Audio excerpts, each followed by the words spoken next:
And hello, welcome to Solo Playthroughs. We got a live playthrough of Murder at the Excelsior Hotel with Preston Fairmont. Yeah, Preston and I don't get along very well. Preston's fine. Preston is not how I like to play this game. However, I find it a perfect match with this scenario. It's super interesting. It's super fun. The scenario carries my distaste. I don't want to say disdain. Disdain's probably too strong a word for how I feel about Preston.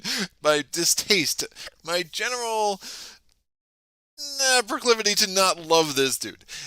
Preston can be super strong as an investigator. Let me put that out there. A lot of people who play this game on hard or nightmare, I think, is the highest level. Is it nightmare? Expert, not nightmare. Expert. Will swear by Preston because of the number of times that you can do testless challenges, right? You can get testless clues, you can do testless damage, because you can afford everything. I did 3 warm-up games. 2 of them were an absolute disaster. One was an absolute cakewalk because of the cards and how they came out. Again, I do play higher variance decks, and this deck, I assure you, is not optimized for Preston, right? I still did my draft. I threw a couple extra cards in and made a couple of changes, but this is mostly a drafted deck. And then I spent 19 XP, so I have three one additional weakness, right? Because in a standalone scenario, you can have 0 to 9 XP without taking an additional basic weakness. But once you go to 10 to 19, you have to take a second basic weakness. So if I did 20 to 29, I have 2 basic weaknesses. The weaknesses I got aren't bad, so I'm not worried about them. But again, it's still a drafted deck, so I will go through that a little bit. The warm up I had that I crushed it. I got Lola out early. I had Lone Wolf out early, and it was just an absolute joy. And it was super fun to play, and still had some moments where you really had to puzzle it out. Excelsior is excellent. It is an amazingly well done side scenario, and I think raised the bar in expectations for what you should want out of these side scenarios and showed you what's possible. I know it was a guest designer. I do not know his name off the top of my head, so I apologize for that, but look it up. Dude did an amazing job with this scenario. It just brought in a lot of interesting ideas and took the game in a different direction as far as the side scenarios that we were used to. And again, I love Rougarou. I love Carnival. This one just really raised, the bar. Abyss obviously is abysmal, if I can say that. So let me kind of go through what I did with this deck, and then we'll kind of get oriented to the game itself, and we'll get oriented to Preston actually. So let me start there. Preston, what's his deal? He is the millionaire, and back in the 40s, 20s, when is this? Millionaire was a lot. So he is a rogue survivor. You can have survivor cards level 0 to 2, and you can have rogue cards level 0 to 5. I want to make sure I did not take any level 3 survivor cards. I did not. I took entirely with rogues, I think, in my 19 XP. Neutral cards level 0 to 5. You put family inheritance into play at the beginning of the game. It is a permanent card. And his unique weakness is called Lodge Debts. Lodge Debts is one of those weaknesses that does not matter that much in a one-off. It is something that will give you mental trauma if it stays in your hand at the end of the game. So when the game ends or you are eliminated, if Lodge Debts is still in your hand, you suffer 1 mental trauma, and it's an event that you have to spend 10 to play, and then it would go in your discard pile. So if it's still in your hand because you never got that 10 together to do it, you get that 1 mental trauma. He spoke of bargains and of debts owed, yet they were clearly no mere monetary obligations. But again, who cares about mental trauma in a one-off side scenario? His the family inheritance is his unique asset, and again, we have the 1 random basic weakness. There are no illicit cards. So when you build your deck, you have to make sure you're not getting any of the illicit cards. There are a lot of illicit cards in the rogue class. Preston Fairmont never thought much about where his family's money came from. All he knew was that he had plenty, and he took great advantage of it whenever possible. His father seemed troubled at times and tried to explain about his grandfather's business and the demands of something called the Hermetic Order of the Silver Twilight, but Preston never paid any mind. Then his father died in a mysterious car accident, and Preston's family fortune has since become his responsibility. Now, Carl Sanford, president of the Silver Twilight Lodge, wants to meet with Preston personally. Perhaps for the first time, Preston has begun to really think about where his family's money came from. Oh no! So I will say, playing through TCU again, not one of my favorite campaigns, but if you're going to play through it, having Preston there, being Silver Twilight, there are two investigators that came with the TCU deluxe expansion, and assume in the future they're going to go with the more current model. They're just re-releasing Dunwich. I highly recommend doing the new model if you can, and you haven't picked up these products yet and you're interested. But Silver Twilight does unlock some parts of the narrative that are really fun. Silver Twilight Socialite. Anytime you gain one or more resource from a card effect, place them on family inheritance instead of on your resource pool. So that's something I need to remember. I wasn't playing that right. I guess when Lone Wolf was out, any resource I got from there should only go on the family inheritance. And the tricky thing about that is that the money, the resources on family inheritance, they go away at the end of a round. So they're either spent during your turn or they're gone. This refills to 4 at the beginning of your turn. So I guess with Lone Wolf, that would also go on top of family inheritance. So you'd have to want it. You really want to spend that 5 during that turn. But again, with Preston, you're spending that money. Don't worry about it. The Elder Sign effect is +0. You may spend 2 resources to automatically succeed instead. And my money, my legacy, my problems, let me handle them in my own way. All right, Preston, that's fine. We're going to go through the rest of this deck. Phoenix Knight says, doesn't Lodge debts get removed from the game? Yes, thank you. So Phoenix Knight, good point. I think Phoenix Knight is Eric, if I'm not mistaken. That's a good point. So yeah, after you spend the 10 for it, it gets removed from the game, so you're not having to spend 20 twice over the course of a single scenario. So yeah, that's a really good catch there. I definitely said the wrong thing. All right, so what do I have in this deck? I'll put the XP cards aside. We have a couple of Trial by Fires. Trial by Fire is a really nice survivor card, perfect for Preston. It costs 3, but for the entire round, you can raise one of your skills up to 5. That could definitely come in handy. We have the Mariner's Compass. Not really sure if I'll use it all that much, but it does give you the added benefit of getting 2 clues if you succeed in an investigation. And why I'm probably not going to use it all that much is because I do have Streetwise out, which I'll get to in a second. But exhaust Mariner's Compass, you get to investigate. If you succeed and have no resources in your resource pool, discover 1 additional clue at your location, which brings up the rules quagmires that Preston presents. So the resource pool are only resources that are on your card. Any resources on family inheritance do not count as toward your resource pool. So if I could have 5 money in my family inheritance, 4 because the beginning of my turn, plus 1 because of Lone Wolf, as long as as long as I'm broke here, I'm absolutely able to get 2 clues instead of 1. If I investigate a Mariner's Compass during an investigation, you're Mariner's Compass. I can spend 1 resource. You get +1 intellect for this skill test.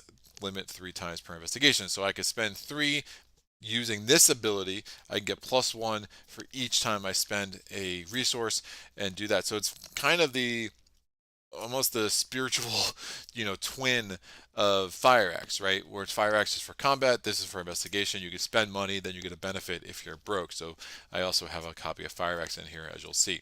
Narrow Escape, cancel attack of opportunity, get +2 for the next skill test that you do that turn.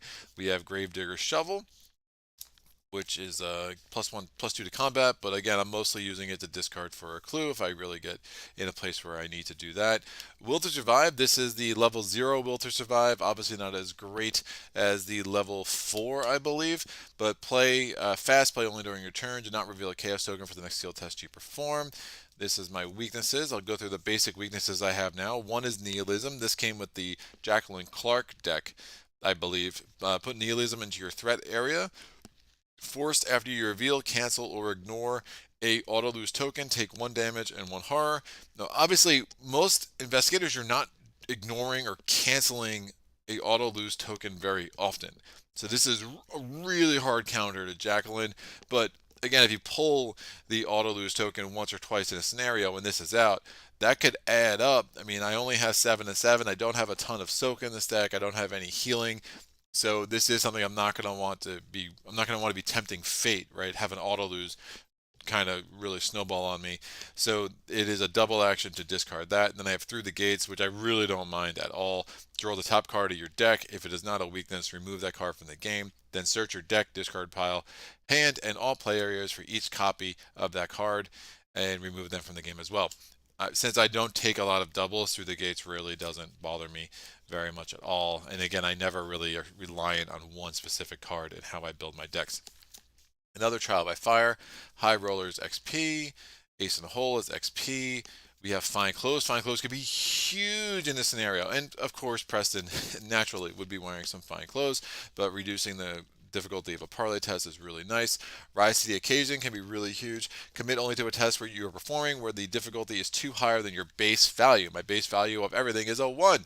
That's right. Willpower 1, intellect 1, combat 1, agility 1. So it's not going to be hard to find an opportunity to use a rise to the occasion.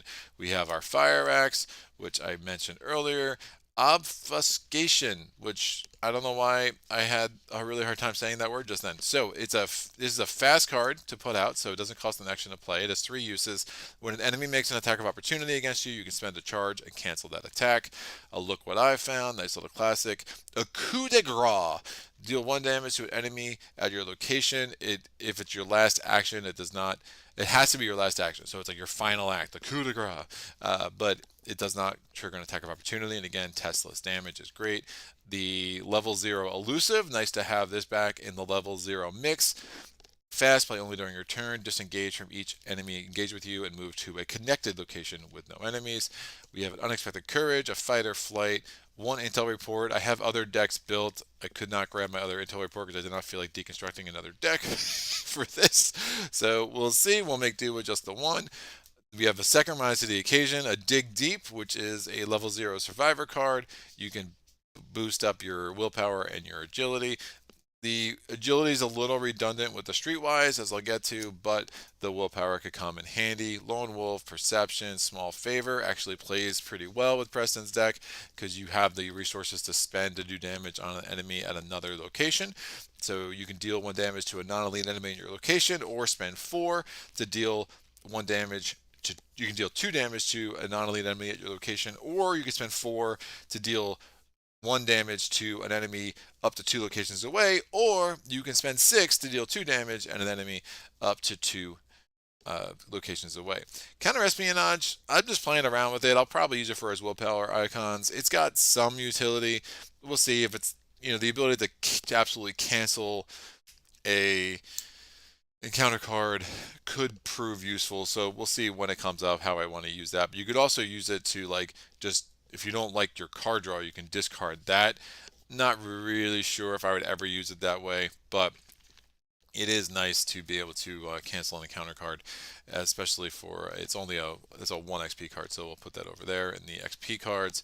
We have our Rabbit's Foot in case we fail some tests, which we probably will. Good old Leo, and our leather jacket. So what did I spend my 19 XP on? Well, I got Streetwise. Streetwise is a no-brainer, almost auto add for Preston as soon as you have the XP. Of course, that XP went from 3 to 6 with the taboo rules. So that is 6 of my XP right there. Again, I can spend 2 resources to get +3 intellect or 2 resources to get +3 agility. We will be doing a lot more evading than we will be combating. If this thing goes well, if we have to do a lot of combat, we might be in trouble in this scenario. I did spend 3 XP on Sure Gamble, so that gets me up to 9. Play after you reveal a Chaos token with a negative modifier. Switch that token's negative to a positive. We have a Cat Burglar. This is definitely not the ally I want in play, but it can come in handy early, especially. Cat Burglar, you get +1 agility, exhaust Cat Burglar to disengage with each enemy you're connected with, and move to a connecting location. So that could be great. Lola is everything for this Preston deck, so I want her in my opening hand for sure. She cost me 3 XP, so that does get me up to, what's that, 6, 9, 10, 13, +1 intellect, +1 agility. You can exhaust her as a fast action. Spend X resources, discover 1 clue at your location. X is the shroud value of your location. So this is Ace in the Hole, exceptional. Oh, that costs double the resources, doesn't it? Shoot. Right, I forgot that exceptional keyword costs double. Fast, play only during your turn. You may take an additional 3 actions this turn. What do I want to get rid of? Nothing. I want to get rid of nothing. Well, let me figure that out real quick. I'll probably get rid of Shore Gamble, to be honest with you. Let me do that. I'll get rid of Shore Gamble. I got Ace in the Hole. Sorry about that. The exceptional keyword doubles the XP cost, and I was just totally forgetting about that. So High Roller, you can spend 3 resources and exhaust this. You get +2 in that test, and if you succeed, you get those 3 resources back. Obviously perfect for Preston. And they would go back. Oh, I guess with Family Inheritance, they would go with anytime you gain resources from a card effect that goes on Family Inheritance, not in your pool, so they would go back to the Family Inheritance pool, and then we have the counter Espionage. So I do need to get one more level. I need to get one card to replace Shore Gamble. I don't have my road cards handy. Let me just take a level 0 neutral. Do I want flashlight? No, heavy furs I'm not gonna want to put on. Thermos is almost reasonable. Nah, it's not. I won't have the mental trauma, so Thermos is very much not efficient. I'll take a manual dexterity. Sorry, Shore Gamble. So that is my 19 XP. So 1, 2, 3. Plus that is 9. Plus 3 is 12. 13 plus 6 is 19. Glad I caught that. What do we got? Jacqueline Fine. Yeah, what did I say? Jacqueline Clark? I did say Jacqueline Clark, didn't I? I do that a lot. Whatever. One of those. One of those. Eric's on it, man. Eric is Johnny on the spot, and I appreciate it. Yeah. So Stella Clark was the survivor. Jacqueline Fine is the mystic, and what is she? She's one of the dogs in Barkham, right? It's like something canine. It's Jackie Canine. It's ridiculous. I will be doing a Barkham playthrough right around April Fool's Day because I just couldn't help myself. I'll probably do a double playthrough that day, one with the Barkham series and then one with Blob because it's amazing and that'll be fun. So let me get into. So I'm shuffling my deck, obviously, but then we'll get into the flavor text of Murder at the Excelsior Hotel, the fanciest hotel in all of Arkham. Naturally, you'll notice I do a bloodstained dagger out. That is an asset I will start with, which, spoiler alert, you'll find out in about 5 seconds. Alright, that seems appropriately shuffled. And I'll put my deck over here. Actually, I'll put Family Inheritance here, and I'll put this deck here. Why not? That seems a little bit better. Great. We're going to put my 5 starting resources on my card. I do have fancy upgraded tokens, thanks to my friend Zach, who splurged. I have upgraded of a lot of these things. The upgraded health, sanity, upgraded health. I got charges. There are upgraded Doom tokens. I find them cumbersome and not great for the camera, so I will be using the normal Clue Doom tokens, especially for this scenario. And just there's just some functionality issues with the Doom tokens. Plus, like the Doom tokens, the one side is supposed to be a 2 and the one side is a 1, but that number is just awfully hard to see and just looks like a tentacle and just wasn't loving how that was playing. So we're gonna kind of keep it old school, kids, with these Doom blue tokens. Here we go. Murder at the Excelsior Hotel. Room 225 tonight. Come alone. The investigators must solve the murder at the Excelsior Hotel in this special scenario for Arkham Horror, the card game. With the clock ticking and danger around every corner, can you figure out the truth behind this grisly murder and clear your name, or will you be the next victim? The scenario can be played as a standalone scenario or inserted in a campaign as a side story. Yeah, this is one of the nice things about Excelsior is that it's probably the easiest to throw into any of your campaigns thematically. I mean, every campaign has at least some stop in Arkham, and there is one story asset which is great. I would highly recommend trying to get it. So it's probably worth the 2 XP to do this in the middle of a campaign. I think it is 2 XP, side scenario, no, 3 XP. So probably worth it though. There's definitely a number of if you do well, there's a number of opportunities to get that XP back. So I think it does make it somewhat worth it. The In standalone mode, the chaos bag is 15 tokens, so we have our +1. Oh, you notice these are upgraded too. Also thanks to Zach, who has spent a small fortune in pimping out the Arkham that we play with. So we're doing a 3-person campaign of, God, what are we playing right now? We're going back to Dunwich. We're going old school. We just finished off Innsmouth. Love the beginning of Innsmouth. Ending was a little bit of a dud for me. I was like, really? Like, I just wanted a little bit more. I felt like it was a kind of unfortunate final act there. But what do I know? But the first act was amazing. But these tokens are really, really nice. They play nice. They clink nice. So we're gonna have a +1, a 0, just 1 0, 2 -1s, 1 -2, 2 -3s, a -4, 2 skulls, a cultist, a tablet, a elder thing, and the auto lose plus the elder sign. So those are our 15 tokens. There is a new keyword in this scenario called patrol. Patrol functions basically the same as hunter. Any ready enemy with patrol will move toward its target. Most of the enemies with patrol, I think all the enemies with patrol do not have, they have aloof, so they will not be engaging with you. There's some exceptions, I think, if certain things come to play, but for the most part, we'll see that as that plays out. And now we go to intro 1. Jacqueline Canine. The whole scenario is absurd. I love it. It is absurd, but it's absurd to me. Like, the mechanics of it are actually really impressively good for like a joke scenario. I feel like they did a lot to really develop that side scenario. The artwork is hilarious. I'm like not a cat guy or a dog guy, but I just find it really funny. And I think the more you know the cards, the more you really are gonna love that side scenario. I love the flavor it brings. So let's see. David Rose says, love the scenario. One of the most replayable in my opinion. Absolutely. There's 10 different resolutions. It's really nuts. And Phoenix Knight says, not just Arkham. One thing I like to do with the side stories is put in some sets from the main campaign to capture the overall flavor of the main campaign. Oh, interesting. Um, that's an I would like to see. I think there's some ideas. I think it would some idea if you threw some treachery encounter sets, put like some striking fear in here. I could definitely see that being adding a really nice flavor for sure.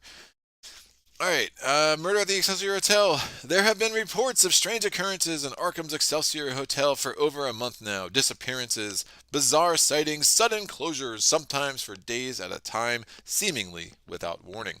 It's like something out of a ghost story, but you know better than to simply dismiss these rumors. Too many people have whispered about the Excelsior, and to make matters worse, it seems the stories have only grown more unsettling in the last week. It's time somebody looked into it all. How about me? Okay, you tried going to the police, but the grizzled, world-weary Sergeant Monroe has dismissed you every time. You've been left to investigate on your own, asking around at all the local hotspots, yields no leads. Velma's Diner, Hibbs Roadhouse, La Bella Luna. Each visit leaves you with only more questions. That is, until today. While walking down Central Avenue in downtown, minding your own business, you bump into a man in a long trench coat. Of course he's got a long trench coat on. You begin to apologize, but he simply continues walking briskly away from you. It isn't until you return home that you find the note in your pocket. One that wasn't there before. I have answers. Room 225 tonight. Come alone. They're watching. Uncertain of what else you could do at this point, you begin making preparations to meet this mystery person. If there was only one investigator in the game, proceed to intro 2. Okay, the Excelsior is busy tonight. Either the rumors haven't phased these guests, or the stories have given the hotel a new allure. Everything seems normal. Hotel staff carry luggage and cleaning supplies throughout the lobby and the main stairway. The man behind the front gate greets you with a curt nod and a thin smile. A uniformed security guard reads the latest Arkham advertiser in the corner, and yet you can't get the note's final warning out of your mind. You stride quickly across the lobby and up the stairs, wondering if you should have let someone know where you were going. Was it wise to come alone? What if you're walking into a trap? You set your jaw and clench your fists as you stand in front of the blood red door to room 225. And before you can second guess yourself any further, you knock. There's no going back now. You sit in the chair in the suite's living room, watching as the man who slipped you the note paces about nervously. He rambles about secret meetings and watchful staff. The entire time you find yourself glancing to the coffee table in front of you and the curved dagger that rests there. He pauses for a moment, pours himself a drink, and raises the glass to his lips with a shaky grip. He then pours a second drink and hands it to you. This is all going to sound crazy, he says, his voice little more than a whisper. He glances at every darting shadow and twitches at every creak the old building makes. I'm beginning to feel crazy, but there's too much going on here to just ignore. I have been a part of it long enough. You listen closely, but his words are starting to run together. His voice is ethereal and wispy, like wind at the end of a long tunnel. You blink rapidly, your vision blurs. The next thing you know, you're on your feet. Your glass drops to the floor, and then gather all the cards from the murder at the Excelsior encounter set. Done. Blah, blah, blah. So I have a bunch of mini sets down here. There are 5 of them. You'll see what they do in a few minutes. Construct the act and agenda. So we have Agenda 1 and 2, Act 1 and 2, and there are 10 copies of The True Culprit. We'll put those over there. The lead investigator begins play with the bloodstained dagger story asset under his or her control. The bloodstained dagger, the murder weapon. Item, weapon, melee, cursed. There is a fight ability on it. You get +2 combat for this attack, and you can exhaust the bloodstained dagger and take 1 horror. Fight, you get +2 combat and deal +1 damage for this attack. If this attack defeats an enemy, you draw a card. You feel your sins crawling on your back. It takes up a hand slot. That will go right there. Find each of the following story assets. So there are 5 story assets, and this is going to create what's called the leads deck. Where are they? Where are you? Oh, there they are. So I'm just going to put them face up because I'm just going to roll a die. You're supposed to shuffle them up and draw. No, whatever. So I have the 5 story assets. They are the alien device, the tome of rituals, the sinister solution, the manager's key, and the time-worn locket. Ugh. Make sure I did not put myself on mute. Cool. Eric says, I'll try to do a side story doing that for my spring campaign. Awesome.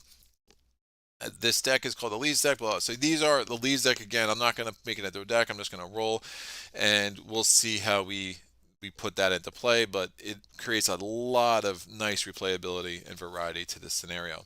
Put the following locations into play. So we have room 225. Room 225 says the rug and the floor is soaked with blood. Broken glass litters the couch and coffee table in the living room. The window is open, a chill breeze flowing through the long curtains. The investigators are going to begin there. Yeah, we are. So shroud value 3, clue value 1. There are 3 tests on there. So the first test is a willpower test. If you succeed, remember that the investigators cleaned up the blood. The second test is a combat test. If you succeed, remember that the investigators hid the body. And the third test is a intellect test. If you succeed, remember that the investigators have tidied up the room. It is a crime scene location. That keyword is actually very important, as we'll see. All those tests are at a 3, and I'm coming in at a 1 across the board. So good luck to me. Thematically, that's an interesting interplay with those 3 things, and if you're going to do 1, you better consider doing all 3 of them. Just a spoiler alert. So that's done. So that's in play. We have the suite balcony, which is connected to room 225. The balcony affords a high vantage point over the rest of Arkham. Leaning over the railing, your mind reels at the thought of falling from such a height. Of course it does. We have the second floor hall. The hall is connected to room 225. It's also connected to the restaurant. It's also connected to the foyer. Extravagant carpeting runs along the floor, and meticulously clean walls are perforated by blood red doors, just like out of The Shining. I think there are red doors in The Shining, right? I don't know. It feels a little bit like that. This, for some reason, this art reminds me of that scene in the hallway with the girls and the river of blood. Yeah. Do I have to say a spoiler alert for The Shining? I mean, that movie's like, what, 40 years old at this point? So we have the restaurant. The restaurant says the white tablecloths seem almost too clean. As you glance through the menu, the words within are entirely unintelligible. Upon second glance, however, everything seems normal. Weird. And then we have the foyer. What a beautiful, beautiful foyer. The foyer is a grand hall of polished tile and sweeping stairs. Guests and staff move the vast room in an almost dreamlike state. Or is that just your imagination? Very, very hyperactive imagination right now. Set the following card aside. There are 3 copies of Arkham Officer. We have a Sergeant Monroe, and then we have the What Have You Done weakness. Those are all set aside out of play. We're going to shuffle the remainder of the encounter cards to form the encounter deck, and we are now ready to play. Do not advance unless instructed. So, the encounter deck is a little bit thin, right? It's especially, well, not having them shuffled. It feels a lot smaller than the normal encounter deck, but that will change a wee bit as we get this puppy going. So I'm going to shuffle these up. Now remind you that you're supposed to have, at this point, if you go through the step-by-step in Arkham setup, I'm supposed to have my initial hand and mulligan already done. I don't know, I find the order of that just a little bit silly. So I always draw my hand last. But if for the purist out there, you're like, you're not doing it in the right order. Yes, I know. I know. You can write a letter of complaint to Solo Playthroughs at Solo Playthroughs, Philadelphia, Pennsylvania. It should get to me. This is going to go here, and that will be our encounter deck. I'm going to draw to my hand limit, which is 5. We have a lone wolf. I love it. We have a perception. I also love it. Fight or flight, rabbit's foot, and small favor. So, actually, I don't really love a lot of this. I'm gonna drop these 3. I'm looking for Lola. Do I really want Rabbit's Foot? Lone Wolf I'm keeping for sure. Rabbit's Foot, that card draw could be nice. Yeah, great. So give me Lola. Nope. Unexpected Courage. That's a weakness. Get set aside. That's a weakness. Get set aside. Rise to the occasion. And a Gravedigger Shovel. That will go there. So, not the greatest of draws. Do not have Lola, do not have my fine clothes, but I will have resources and I will have a rabbit's foot. So hopefully we can make something work here.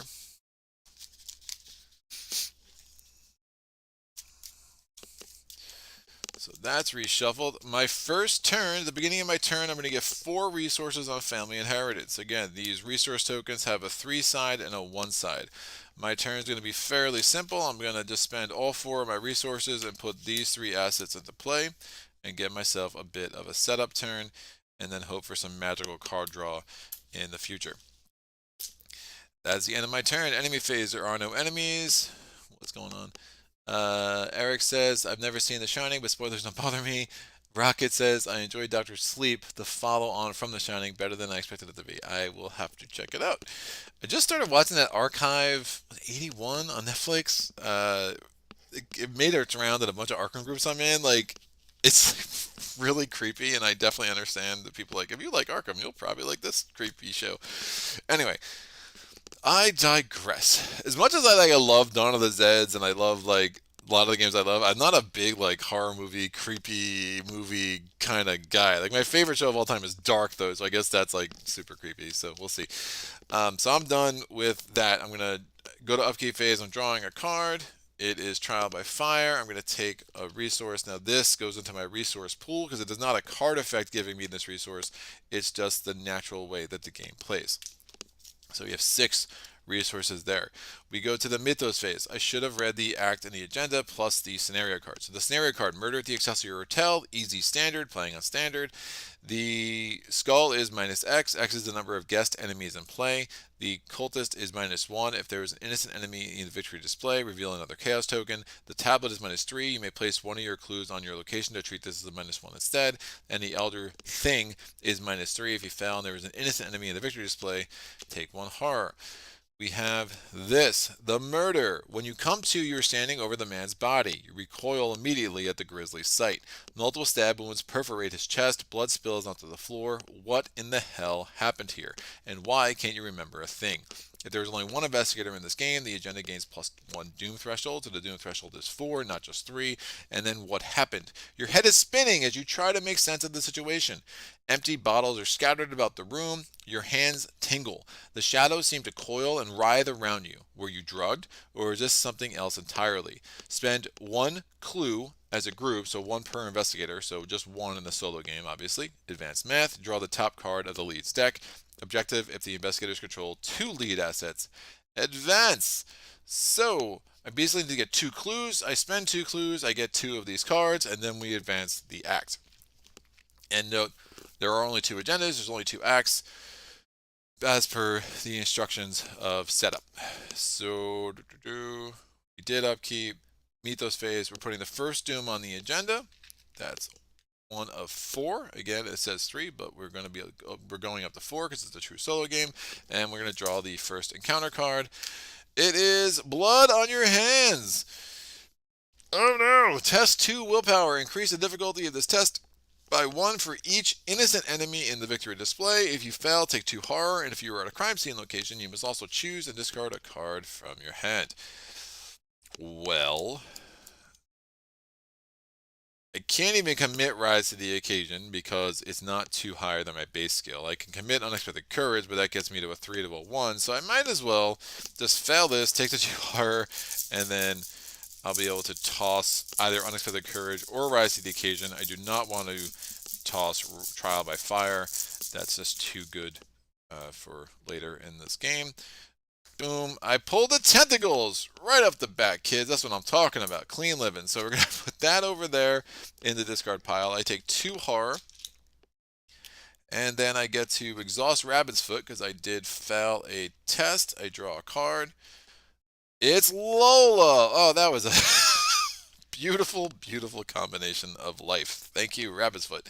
And now I have to choose and discard a card. I would have chosen to discard my Unexpected Courage. Hello, Lola. How are you? Beginning of my turn. Card effect gives me a resource that goes on Family Inheritance. I get 4 more resources on Family Inheritance because of the instructions on Family Inheritance. There is an action on Family Inheritance that I should mention. I never do it, but move all resources from this card to your resource pool. It's not going to happen. When your turn begins, place 4 resources from the token pool on this card. Resources on this card may be spent as if they were in your resource pool. Discard all resources on this card at the end of your turn. Now, Lone Wolf does not exhaust. These doesn't say it exhaust. I always exhaust it because I just want to remind myself that I did it, and that's just how I work because I'm weird. Great, don't forget it, kids. What am I going to do? I'm going to spend 3 resources to put Lola in play. She's amazing. Now, what's her deal? +1 intellect, +1 agility, exhaust Lola and spend X resources, discover 1 clue at your location. X is the shroud value of your location. My line of work encounters a lot of so-called curses. It is a topic I would rather not discuss, naturally.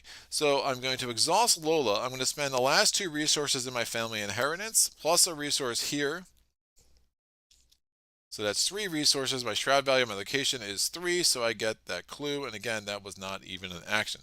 So first action was playing Lola. Fast action, I exhausted her, got that clue. My second action, I'm going to move to the suite balcony. Sure. Shroud value 2, clue value 1. Choose a humanoid enemy at this suite balcony and test agility or combat. If you succeed, take 1 direct horror and defeat the chosen enemy because you basically threw this sucker off the balcony. There's so many like little things in this game that are this scenario that are so well designed. Very, very funny. If that enemy is elite, instead of defeating it, you just deal it 2 damage. This action does not provoke an attack of opportunity. With my third action, again, first action was Lola, second action was moved. This was a free action. I'm going to spend this clue to do the ability on the axe, and I'm going to get the top card of the leads deck. I'm not going to get the top card. I'm just going to roll a die, and I get 5. We get the Sinister Solution. Sinister Solution, Revelation, put into play on your play area. First, when you are defeated, give control of Sinister Solution to another investigator. The flask is ice cold, and the sickly green liquid within has the consistency of syrup. It smells vaguely of fish and ozone. Hanging from the top of the flask is a tag stamped Test 1. And that just goes into my play area like so. We will have a lot of cards across. I might have been a little ambitious in getting a more narrow camera angle for this scenario, but I will adjust and we will find the space. Phoenix Knight says, at least you're pulling blood on your hands early rather than later after things went haywire. Oh yeah. I don't know. There's a lot of clever. I mean, this encounter deck. I find the order that things come out makes this scenario radically different, more than I would say for most scenarios. It's really interesting how that works out. I think it's just part of a really well designed scenario. So enemy phase, upkeep phase, refresh, refresh, refresh. I'm going to draw a card. It's the will to survive. Again, guarantee me one success on a test. I get a resource. I'm just going to flip this over. So now I have 6 resources in my resource pool. Mythos phase, the second doom on the agenda. We're drawing encounter cards. What do we get? Boom!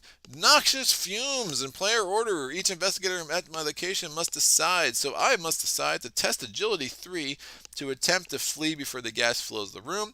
If I succeed, I can move to a connecting location. If I fail, I take 2 damage. Or I can try to hold my breath. For each point I fail by, I take 1 damage. 1 damage, 2 damage doesn't make much of a difference. The problem is I don't want to take 3 and I have nothing to boost my combat. I could commit Rise to the Occasion, which seems a little bit silly. So I'm going to spend 2 resources. Now note, I have nothing in family inheritance, so I have to spend it from my resource pool.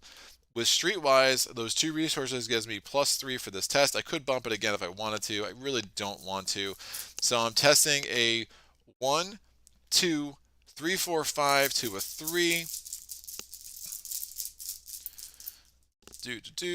I got a -3. Wow. So I failed. So I take 2 damage. I'm going to put 1 on Lola, 1 on me. I'm going to exhaust Rabbit's Foot, draw a card.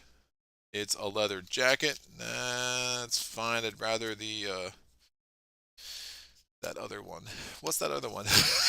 I would rather the fine clothes. But I mean, Preston could look good in a leather jacket, maybe. And so I don't move to a connecting location. I just take the 2 damage, and that's the end of that. Beginning of my turn, I'm going to get 5 resources. 4 because of family inheritance, 2 because of or 4 because of family inheritance, 1 because of lone wolf. I'm going to spend 2 of those resources to put the leather jacket into play. That's fast, so at least it gives me a little bit of damage soak. So that does not cost me an action. I'm going to spend 2 more resources and exhaust Lola to get this clue. So I have not spent an action yet. This is a very rogue way of existing right now. My first action, I'm moving here. My second action, I'm going to move to the 2nd floor hall. This flips, Shroud value 2, Clue value 1. After you enter this location, I may immediately move to a connecting location, but if I do, I have to reveal a random token from the bag. If it is a Skull, Cultist, Tablet, Elder Thing, or Auto Lose, draw the top card of the encounter deck. No thank you. I will not be doing much of that.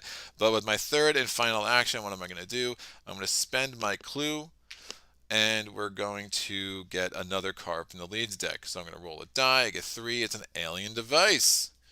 All right. So since I have 2 leads, I'm going to advance the act. It isn't much, but it's, let me read what the alien device is. Alien device, so Sinister Solution says Vile Concoction. Alien device says Machinations from Beyond. Lead, extraterrestrial. Put into play in your play area. When you are defeated, give control of alien device to another investigator. A device constructed of strange parts and emitting a signal you don't hear so much as feel. The contraption smells of stars and feels like the inescapable emptiness of the night sky. So if you're really thinking through, like, these things kind of, I mean, this scenario does reward multiple playthroughs, but as you think through, like, where you might want to go based on that, it's like, so where am I going to go to see the night sky? I don't know. Let's find out in a second. So it isn't much, but it's all you've got. Your only real option now is to explore the rest of the hotel and see what you can learn. Put each of the set-aside locations into play. We have the hotel roof. Oh, that might be a good place for the night sky. Maybe. So the hotel roof says, wind whips across the flat open roof as clouds roll in overhead. We have an office, a basement. We have room 212.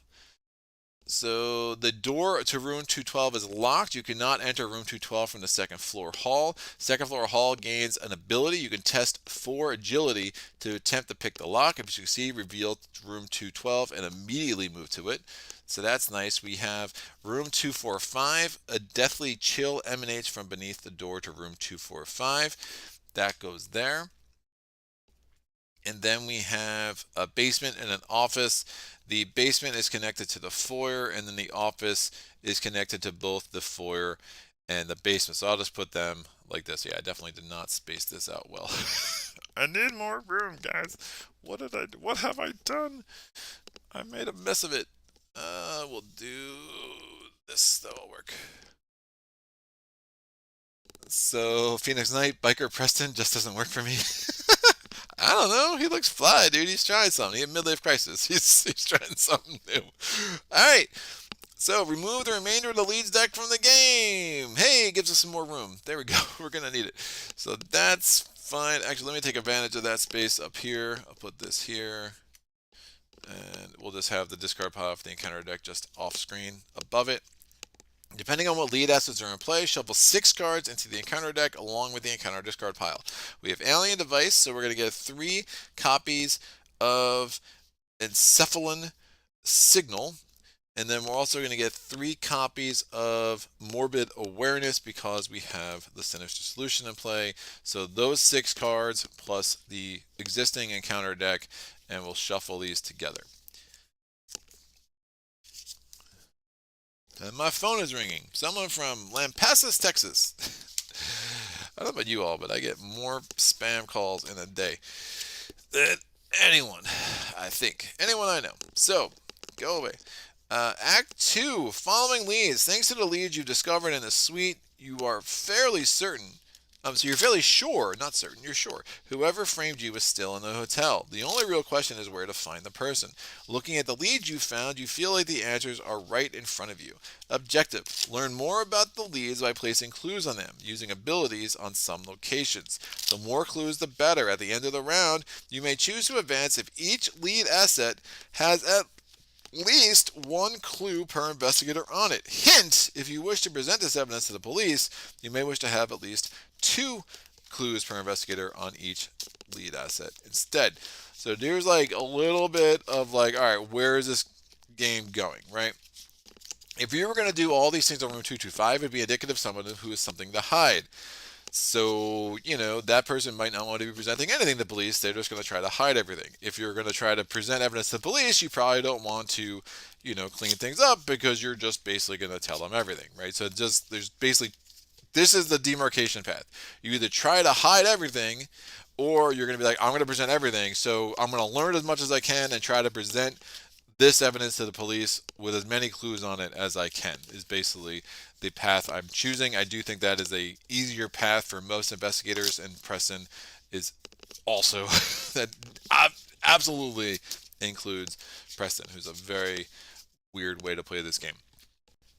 All right, following leads goes here. Check the chat.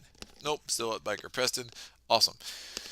So that was my third action. I spent the clue. I had to advance, and now we're going to go to the enemy phase. There are no enemies. Upkeep phase. Ready, ready, ready. At the end of my turn, I lose the leftover resource from family inheritance. I draw a card. It is another rise to the occasion. I get a resource into my resource pool, so that gives me 5. And we put the third doom on the agenda. Encounter card. Violent Outburst. If there are no humanoid enemies in play, search the encounter deck and discard pile for a humanoid enemy, draw it, and shuffle the encounter deck. Otherwise, the nearest humanoid enemy readies, moves 1 location at a time until it reaches your location, engages you, and makes an immediate attack. We have no humanoid enemies in play. I want to get a hotel guest. It was actually the next card off, so that's fine. That's out. What is this hotel guest? Well, spawn, nearest hall location. Happens to be exactly where I am. Aloof, patrol, nearest crime scene location. So again, when the hunter keyword would trigger, the patrol keyword would also trigger, and the hotel guest would move to the nearest crime scene location. Crime scene, crime scene, crime scene. Force at the end of the enemy phase. If a hotel guest is at a crime scene location, add 1 doom to the hotel guest. That's not great, but we can parlay with her. We can get, if we do a 3 willpower or intellect, if we succeed, we discard hotel guest. So obviously we're going to try to get rid of her this turn coming up. We now go to, and she's aloof, so that's why she's not in my threat area. We're going to get our 5 resources between Lone Wolf and Family Inheritance. I'm going to fast action Lola before I forget. Get this clue. And now we're going to try to parlay with Mrs. Hotel Guest. I will commit. I'll do intellect. I'm a 1, 2 to a 3. I can spend 2 resources with Streetwise to make myself a 5 to a 3. Attempted to bump it again. Yeah, why not? We'll bump it again. We'll make it an 8 to a 3. So just really don't want to see the tentacles. No tentacles! -1. Total overkill, but that's fine. We have parlayed with her. Notice you can parlay with an enemy who you're at the same location, even if you're not engaged. The only thing you can't do with the enemy that you're not engaged with is evade them. And an aloof enemy, you cannot attack them unless you engage them. And you can engage them, then you can evade them. You can engage, evade, engage, and then do what you want. So the difference between engagement and readiness, they're two different things that there can be some really strange interplays. But in this case, the parlay ability out of location, we parlayed with her and we just made her go away. So that was my first action. I have no more money in family inheritance, but again, it's like you use it or lose it. So we might as well just use it. And now I have 2 more actions.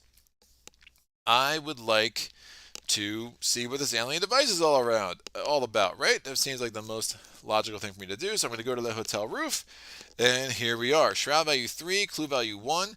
I can test 4 agility or 4 strength combat if I succeed to move to either room 212, 225, or 245. It's so clever. So it's like I can move here, so it's locked. I can't enter there from the hall, but I can enter there from the roof by using agility and climbing down the walls and going in the window. It's so stupid, like in the best of ways. We have the 3 willpower. If you succeed, remove any number of clues controlled by investigators of the location to alien device if it is in play. So we're going to put that right up there with 1 clue on it. Where are my clues? Here we go. Sorry. So that was my second action. My third action, I'm going to discard the Gravedigger Shovel because why the heck not, and just get this clue. It will save me the resources from Lola next turn, and I do want that clue. So now I have 2 clues. I can do that test maybe and get a number of clues on this alien device. So thank you, Gravedigger Shovel. You are awesome. Enemy phase, upkeep phase. I'm going to ready bolt these cards. I draw a card. It is small favor. I take a resource. Mythos phase, 4th doom on the agenda. Agenda advances. What's it say? As you retrace your steps to make sense of the situation, there is a pounding on the door to the suite. This is the police, a stern voice calls out. We've gotten reports of a disturbance. Open up. Put the set-aside Sergeant Monroe into play in the foyer. Monroe is a super interesting asset. Now, it's a story asset. It costs 5 if you get him in your deck at the end of the scenario, which is indeed possible. Sergeant Monroe may be assigned damage and or horror dealt to any investigator at his location, even if he is uncontrolled. 2 days until retirement. Now, remember, this was the dude that you talked to who didn't want to hear from you because he's about to retire. I don't blame him. 3 health, 3 sanity. When Sergeant Monroe is dealt any amount of damage or horror, exhaust him, deal that much damage to a non-innocent enemy at his location. Any investigator at Sergeant Monroe's location may trigger this ability. So this functions like guard dog. So you can put a ton of damage on him, put that, and horror, put that onto an enemy at your location, and then if that defeats him after that's all done, then he goes away. It's really, really sick. So he's going to go into the foyer. Spawn 1 set-aside Arkham officer at every second floor, at the second floor hall. There's only 1, not every. Move these over. And we're going to shuffle the other 2 set-aside Arkham officer enemies into the encounter deck, along with the encounter discard pile. Now, this is where it gets super interesting. The lead investigator draws the What Have You Done weakness. What have you done? Revelation. Put what have you done into your play area, into play in your threat area. As an additional cost for you to parlay, you must discard a random card from your hand. As an action, I could shuffle this into my deck. So if I really want to parlay a lot, let me get rid of this, it might be better to do that. So Alright, all this gets shuffled in. So there's 2 more copies of Arkham Officer, and then the hotel guest and the Driven to Madness also go away. I'm going to report this as spam. And not you, Daniel. You're not spam. Hello, hello. How was your luck today? Yes, Daniel. It's fine so far. I mean, it's Arkham. could turn in the second with this scenario, especially with this character. I find Preston more weak to the auto lose than any other investigator, because you spend all the money and now it's like, oh, I spent all my money and now what? Because I pulled the tentacles and now I'm just stuck for a round, and it could be really brutal. So just something to be aware of. All right, this goes here. This goes out. So we followed all the instructions on this card. Oh, no, I haven't. My bad. For each of the following circumstances, which is true, place 1 clue on room 225 and place 1 doom on an Arkham officer. The investigators have not cleaned up the blood, so 1 clue on 225, 1 doom on an officer. The investigators have not hid the body, 1 clue on... Nope, that's wrong. That was a sweet balcony on 225, 1 doom on an officer. And the investigators have not tidied up the room, 1 clue on 225, 1 doom on an officer. So that's not great. That's out. We go to special investigation. You're not the only one interested in the strange events at the Excelsior tonight, and the police are onto you. You're still not sure what happened, or if it could happen again. Forced, after an investigator at the same location as a ready police enemy discovers 1 or more clues at that location or deals damage to a humanoid enemy, each ready police enemy at that location engages that investigator and makes an immediate attack. Oh, the joys. So, now, what's the Arkham officer say? Aloof patrol nearest location with clues. At the end of the enemy phase, move 1 clue to the Arkham officer from its location, flipping it to its doom side. Test 3 willpower. If you succeed, either automatically evade the Arkham officer or flip one of its doom to its clue side and take control of it. So think about this mechanically, is the Arkham officer is going to move here, and at the end of every round that he's there, oh yeah, at the end of every round that it's there, he's just going to get another clue and it becomes doom, right? So that's 6 doom right there. So the doom threshold here is 12, but if we don't do anything to parlay with this guy or get these clues, all of a sudden that 12 is going to get eaten up at double time.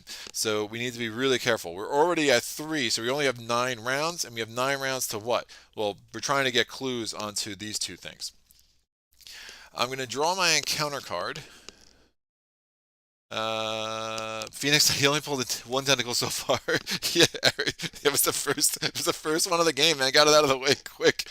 And Daniel, I messed up this game so hard, it wasn't even funny. I could see it. I mean, these LCGs, man, like, you gotta invest. You have to invest if you want to play them. I do have the base set of Lord of the Rings, and I'm curious. I'm gonna learn it. I'll probably put it on the channel, and that's it. I'm gonna get rid of it. Like, there's no way I'm investing in another LCG. There's just not enough time or resources that I want to devote to doing that. So what's going on? The top encounter card is the conspicuous staff. Goes to the nearest crime scene location. Yikes! So the conspicuous staff is gonna go. Well, we have a couple of options.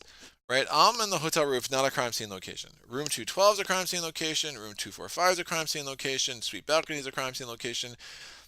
I will put this, and everything's 2 away from me. So I'll put them there, and then we're going to figure out how we want to deal with them. They are a hunter, so they will move here. Yikes. None of that's good. None of that's good.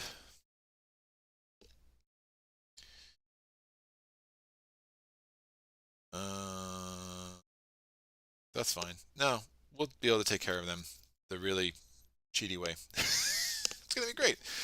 So, beginning of my turn, I get Lone Wolf and I get Family Inheritance. The Preston way, not the cheaty way, the Preston way. So, what are we doing? I never use this card, but why not? So, small favor, it costs me 2, but if I spend 6, I can do 2 damage to a enemy up to 2 locations away. So I'm going to absolutely do that. So I'm spending the 5 from family inheritance plus this 1 from my resource pool, doing 2 damage to conspicuous staff and just getting them out of there because they can make life really confusing really quick. Now notice these are humanoid, but they are not innocent. And if I had been at the same location as the Arkham officer and the conspicuous staff, I had done damage to them, that humanoid would still trigger them engaging me and attacking me as pursuant to the agenda, right? So a lot of moving parts there. The only unfortunate thing about doing that is now don't have much, I don't have anything to beef up this willpower test. Could do that. It was an action though. Small favor is an interesting card. The only thing about small favor you have to be careful with is that it does trigger an attack of opportunity. So if you're trying to use it on an enemy at your location, he would punch you in the face before you actually carried that out. I do want to do this hotel room test. Don't want to have to this hotel roof test. I don't want to have to go back to this hotel roof in the future. I mean, I could beef myself up to a 4, make it a 4 to a 3. I do trial by fire, make myself a 5 to a 3, and I have 2 shots at it. I think that makes the most sense. Yeah, I'm going to spend 3 for my resource pool, so definitely blowing through some resources, but it's Preston. That's what he does. So I'm doing a 5. So play only during your turn. Choose one of your skills until the end of your turn to set the base value of that skill to 5. So great. I'm going to use willpower 5. You never really know what you're capable of until something trying to eat you. 5 to a 3. Don't get unlucky now. Boom. Oh. I failed. If I fail and there's an innocent enemy in the victory display, take a horror. There was not an innocent enemy. I cannot mess around. I have to succeed this time. So with my third action, I do Rabbit's Foot. Draw a card. Oh, through the gates, Revelation. Draw the top card of your deck. If it is not a weakness, remove the card from the game. I remove counter espionage from the game. If I had any other counter espionages, I would find them. I don't. And now through the gates goes in my discard pile. So at least that's out of the way. And now I'm going to commit Rise to the Occasion because 3 is higher than my base value of a 1. Oh, my base value is now a 5. It's not. Oops. Well, here we go. 5 to a 3, take 2. Yeah, my base value is no longer a 1. So Will to Survive won't work. This would be really bad if I fail this twice. Please don't fail twice. 0! Alright, cool. So we did that. That trial by fire is out because my turn is over, but I've succeeded here. So if I succeeded, move any number of clues controlled by investigators at the location to alien device. If it is in play, I'm going to move 2 clues from Preston Fairmont onto alien device. And remember, as indicated by the act, 2 is pretty much the magical number that we're going for here. So enemy phase, no enemies in play except the Arkham Officer. Arkham Officer, his patrol is going to trigger. He's going to go to 225, and since he's there, he's going to take one of these clues at the end of the enemy phase, and he's going to flip it from its clue side to its doom side. So that's a little bit less than wonderful. So we have 4 doom in play already. Upkeep phase, draw a card. It is narrow escape, and I'm going to take myself a resource. Mythos phase, first doom on the second agenda. So it's 5th doom in play because of the 4 in Arkham Officer, drawing an encounter card. Noxious fumes. We're here again, kids. I'm going to test agility again because 1, 2, I just spent 2, 5 to a 3. I would like to succeed and then be able to escape out of here. Oh, actually, let me just do Rise to the Occasion. I'll do 5 to a 3 that way. I'll keep these 2 resources. So 5 to a 3.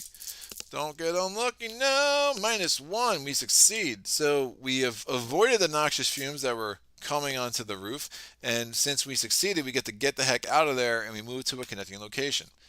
We go here. And Rise to the Occasion saved me some moolah. Lone Wolf and family inheritance are going to give me 5 resources.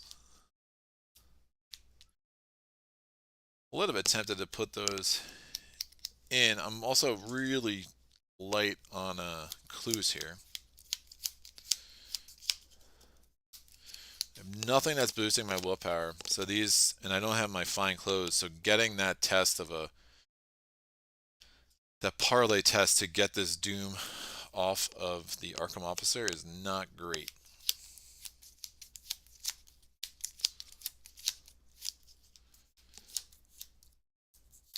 I think I try to pick the lock of 212.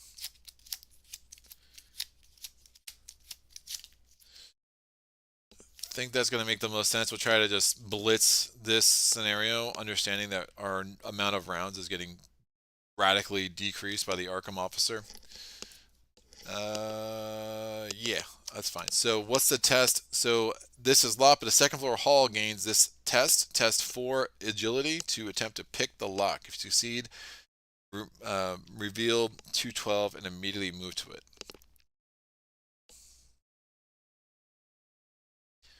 I just want to succeed here, so I'm going to spend the 4 on will to survive. Now that gets me, so that means the next test I do not have to reveal a chaos token. This is fast. Now, I'm a 1, 2 to a 4. I can spend the 2 more with streetwise. That gets me up to a 5 to a 4. So that succeeds, and I'm immediately going to be able to move to 212. That was my first action. There are 2 clues here. I was wondering if there were 1 or 2. If there's only 1, that could have been problematic. So, shroud value 4, clue value 2, test 3, intellect. If you succeed, move any number of clues controlled by investigators at this location to sinister solution. A mass of inhuman matter sits in a glass tub on the desk connected to all manner of strange and futuristic lab equipment. The bed nearby looks like it was never slept in. Sitting on the mattress is a case of vials, each filled with green, viscous liquid. There's a victory point if we get both those clues, but again, the shroud value is a 4. I have 2 more actions. Yeesh.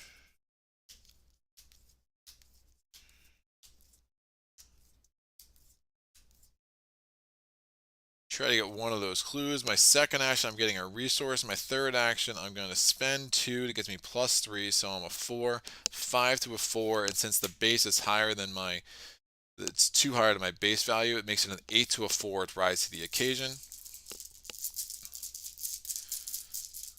Not leaving myself much of a margin here, but I'm just trying to get things done quick because I know I can't do much about that Arkham officer. So 8 to a 4, -4. Woo! Let me do that math again.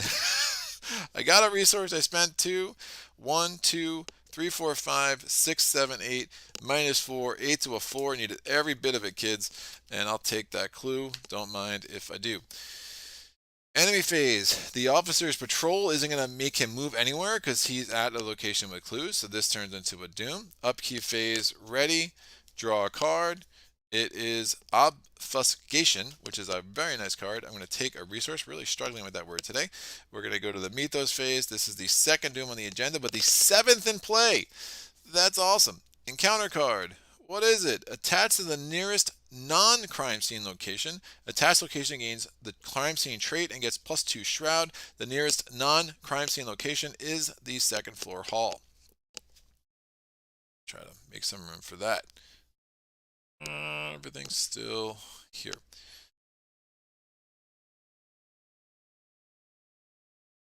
And then we'll see.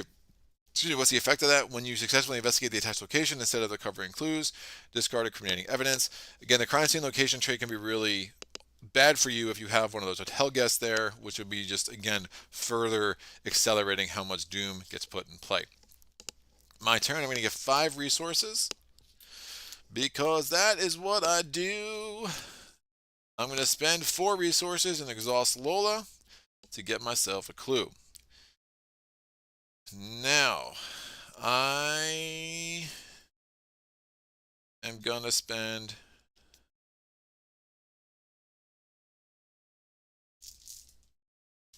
it's a test 3 intellect. That's going to be tough, so I'll probably just do that next round. I'm going to spend these 2 resources on obfuscation to get this out. This has 3 uses, and I can cancel attacks of opportunity, which could be useful. So I'll put those tokens there to indicate uses. I know they're bullets, just pretend. And my last action, I will grab a resource. Upkeep phase, ready, ready. Oh, well, enemy phase, deck turns into a doom. Upkeep phase, ready, ready. Draw a card. Dig deep. A little bit too late for you. Get a resource. Mythos phase is the third doom on the agenda, but the ninth doom in play, and this guy is going to start. Well, he's not going to move anywhere because there's no clues in play, so he's just going to chill right there. The encounter card is the conspicuous staff nearest crime scene location, so he is stuck here with me.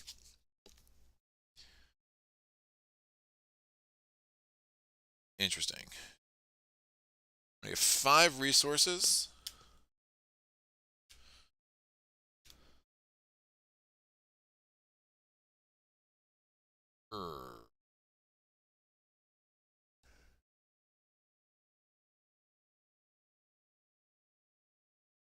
Try to evade him.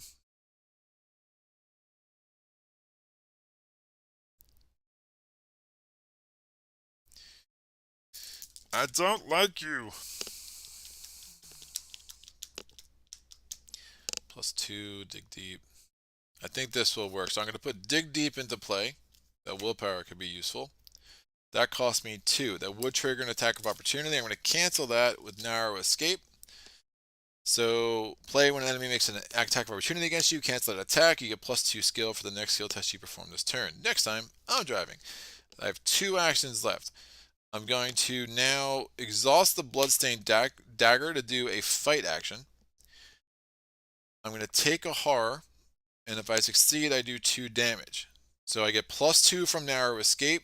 So I have 1, 2, 3, 4, 5 to a 3. Oof. It's the best I got for 2 damage. If it doesn't work, I'll have to just do some evasion magic, which I should be able to do. There's no alert here, just a hunter. But the good thing is there's no Arkham officer nearby, so I can get this done, even though this is a humanoid. I already killed the other one, dude. Come on. How much staff are there? 5 to a 3. Boom, +1. That's what I'm talking about. That will do. So that's 2 damage. And since I defeated an enemy with that attack, I draw a card. It is Look What I Found, which I don't need a lot of clues right now. So let me do this. I'm going to do this intellect test. It's a 1. I have 2 here. 3, 4, committing that for the icons, and then I'm going to exhaust, and then I'm going to spend 2 resources from the family inheritance. 5, 6, 7 to a 3. Yeah, I think that makes sense. Keep some resources there. Yeah, 7 to a 3 is pretty strong. So I'm doing this test on the room 212. I got the +1 again. I promise I did let go of it.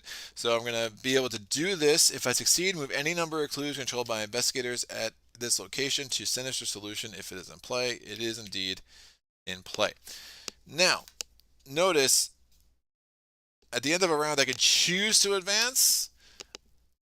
I have no cards and I don't have any resources. I think I'm going to give it 1 turn, actually move this into my pool, actually take advantage of that. So I'm going to do 1 round just to kind of set myself up because I have the time, and hopefully I don't get totally destroyed by the encounter card that comes up, but I think that would make the most sense. And this is out. I committed that for the icons. So we're going to do the enemy phase. No one moves anywhere. Upkeep phase. Draw a card. It is Leo. Hello, Leo. And take a resource. Leo might be a decent upgrade over Lola at this time. I'm going to turn that into a 3 over there. Mythos, oh, this family inheritance money is wasted. Mythos phase, Doom. That is 10 Doom in play. Oh, yeah, I think I put Leo in play, and then I advance next round. I won't have the cushion I was hoping for, but I think that's Leo is such a huge upgrade over Lola right now. Although her passive stats, her static stat boosts are really nice. Alright, encounter card. Let's see what it is. Driven to Madness. If there are no humanoid enemies in play, Driven to Madness gains Surge. Otherwise, each Driven to Madness Attach Driven to Madness to the nearest humanoid enemy, which would be the Arkham officer. Attached enemy gets +1 fight, +1 health, +1 evade. Attached enemy loses aloof. Investigators cannot parlay with attached enemy. After attached enemy is evaded, you discard Driven to Madness. So he is now no longer very fun at all.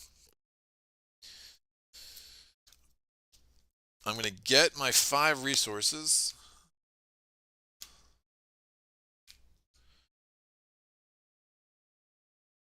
Yeah, I'm really tempted to ditch Lola.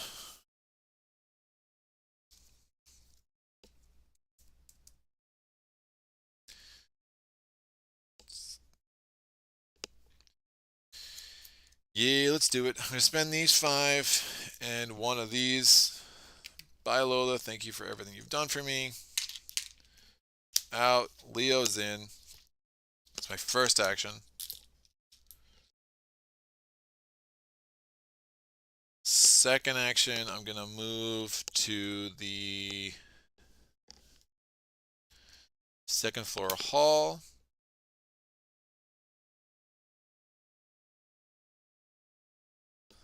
Do I want to move to the restaurant? Maybe. Probably not.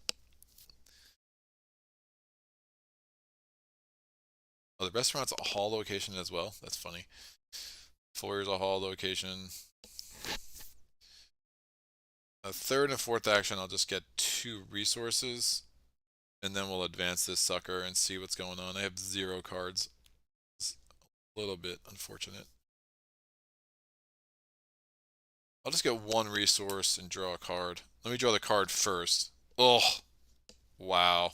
I'm not advancing now. Let me draw the card. I take the resource, so I have nihilism. So that's 2 actions to discard that. Yikes.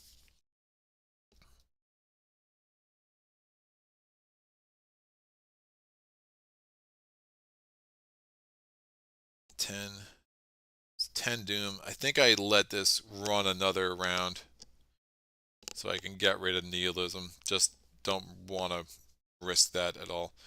So enemy phase, no enemies are going to move. Patrol isn't going to trigger because there's no things with clues. Draw a card. It's Cat Burglar, take a resource. So that gives me 4. Mythos phase, I'm not going to advance. This is now the 11th doom on the agenda. We are definitely advancing next turn. Encounter card. Blood on your hands, test 2 willpower. I have to discard a Cat Burglar if I fail. Not a huge deal. So 2 willpower. I'm testing a 1 to a 2. It's going to be 2 horror, which I can deal with. And if I'm going to have to discard a card if I fail anyway, I might as well just commit the Cat Burglar. So I'm doing a 2 to a 2. Because I am at a crime scene location because of incriminating evidence. 2 to a 2, -2. I fail. So I take 2 horror. I'm going to put 1 on Leo, 1 on Preston. And excuse me. And that goes away, and then the rabbit's foot is going to trigger, and I draw a card. Ooh, elusive. All right. At least I have a couple of strong cards in my hand. Lone Wolf and Family Inheritance is going to give me 5 resources. My 4 actions here, I'm going to put these resources into my resource pool. So I have 9 resources there. I'm going to spend 2 actions to get rid of nihilism. And I'm going to gotten rid of all my weaknesses. So, and the only one I don't have is family debt, so I might as well just draw a card. I don't really care about what have you done right now. Draw a card is perception. Enemy phase, he just chills right there. Upkeep phase, we draw a card. It's High Roller. Oh, there you go. That's a great card for me. Take a resource. I have 10 on my resource pool. End of the round, I am going to advance. So let's see what's going on here. Read scenario interlude, the truth, on page 10 of the rules booklet.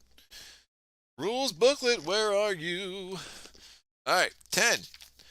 Scenario interlude, the truth. You can't handle the truth. Your investigation is halted by Sergeant Monroe, the very same police sergeant who had spurned your earlier warnings about the Excelsior Hotel. He is clearly exasperated by all of the strange happenings in the building and demands answers. Now listen here, he says, his hands twitching toward his holstered gun.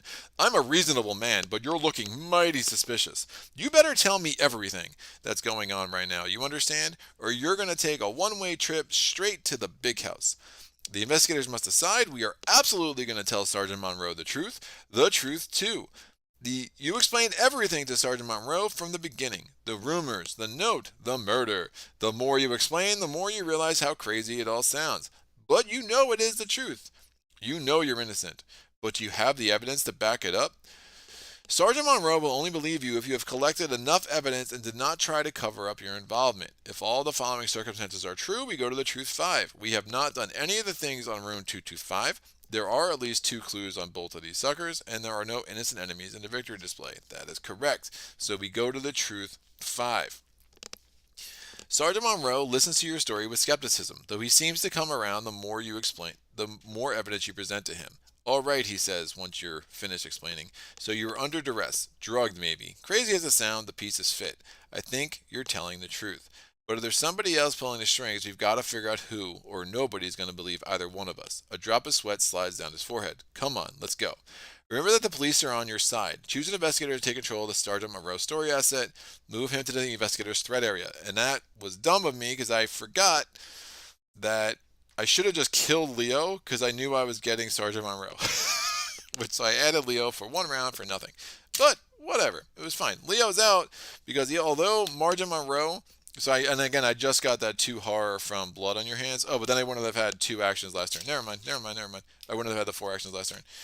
So when you get the story asset, even though he was in my threat area, that ally slot still counts. So Leo is out, and now I have Monroe, and I'm back down to only 3 actions, which is fine. Wasn't really much going on those last 2 rounds anyway. So he's going to chill there. It's supposed to go in my threat area. I'm just going to put him in my play area because I don't know why it says threat area. There's really no reason why it says threat area at all that I can discern. Search the encounter deck discard pile on all players for each copy of Arkham Officer and remove them from the game. So this guy, even though he's driven to madness, is still out of the game with all the doom that was on him. Treachery goes out. Arkham Officer's out of the game. There's 2 more Arkham Officers. They're both going to go out of the game. 1 and 2. So those 3 are out. We're going to go to the truth 7. Thanks to your cunning investigation, you now have a better idea of what's going on. You're not the real culprit here. There is much more happening behind the scenes at the Excelsior Hotel, and you're just caught in the middle. Resolve the text below of the 2 lead assets that are controlled by the player. So we have the Sinister Solution and the Alien Device. The victim was experimenting with extraterrestrial brain matter and attracted the attention of another creature from beyond the stars. Beyond the concoction you were forced to drink and the signal emitted by that horrible device, it's a wonder you were able to think properly at all. Right, we had to drink the thing in the room with the original, right, the guy who I'm assuming was the one that was murdered. You hear a crash and an unearthly screech from the rooftop. Perhaps you can turn this strange potion to your advantage. Remove all doom from play. Advance the act and agenda deck to the set aside the True Culprit version 2. So we get the True Culprit version 2. These go out. And here we have Sinister Solution gains the following. As an action, if you're in room 212, test 2 intellect. If you succeed, you may remove 2 clues from Sinister Solution to either exhaust Otherworldly Meddler or deal it 2 damage. If Otherworldly Meddler is defeated, advance. Now that's going to be tough for us, but the Sergeant should make that a wee bit easier. Alright. Move all clues from Alien Device to Sinister Solution. So we have the 4 clues on Sinister Solution. So we can only do that thing in room 212 twice. And then finally, spawn the set aside Otherworldly Meddler at Hotel Roof. Place 1 Doom on Otherworldly Meddler. So Otherworldly Meddler is down here. There was a errata on them, so I change that. Retaliate. When otherworldly meddler would take damage from an attack, remove 1 doom from otherworldly meddler, then reduce that damage by 1. Force, after an investigator is defeated, add 3 doom to otherworldly meddler. So this dude goes into play. So he is a Monster Migo Elite, presence from beyond the stars. He has retaliate. He's an attack value of 4, a clue value, a health of a 5, and 3 agility. So not going to be the easiest resolution for us by any means. And he gets 1 doom on him to start. The agent, so the true culprit, the sinister solution. We're still putting doom on here. Yeah, it's not that bad of a situation. And that's only damage from an attack. So reality is, I mean, I could have him attack me with Sergeant Monroe there. Monroe can soak up the damage and just kill him in 2 turns fairly easily. But all of that was just the end of the round, right, when I advanced the deck. So we're going to go to the Mythos phase. We put a Doom on the agenda. And now I have to draw an encounter deck. The deck, I believe, should be shuffled. Yeah, when we removed all the officers. No? Yes? Not. So we don't shuffle the discard pile. No, searching. Yeah. We don't shuffle the encounter discard pile into the encounter deck. We're just going to reshuffle the deck because we had to search it to find the Arkham officers. That makes sense.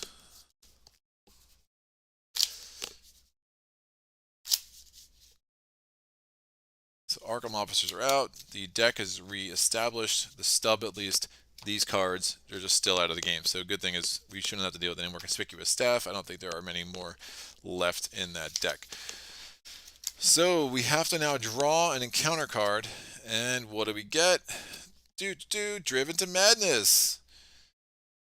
If there are no humanoid enemies in play, Driven to Madness gains Surge. That is fine. There are no humanoid enemies in play. If there are no humanoid enemies in play, search the encounter deck and discard pile for a humanoid enemy and draw it and shuffle the encounter deck. Otherwise, the nearest humanoid enemy ready. So there are none. Let's get a hotel guest out. We missed you. So we're going to have to parlay with her to get her out of here. I have the dig deep now, which should help with that. We have a ton of resources. I just have no way to really boost my attack. So, and I did not put a backstab in this deck because they were all used in other decks. So that is definitely a huge problem with how this deck is built. So I do want to deal with her. I could do her that way. That's fine. Oh, I have High Roller in my hand too. Beginning of my turn, I get 5 resources on my family inheritance.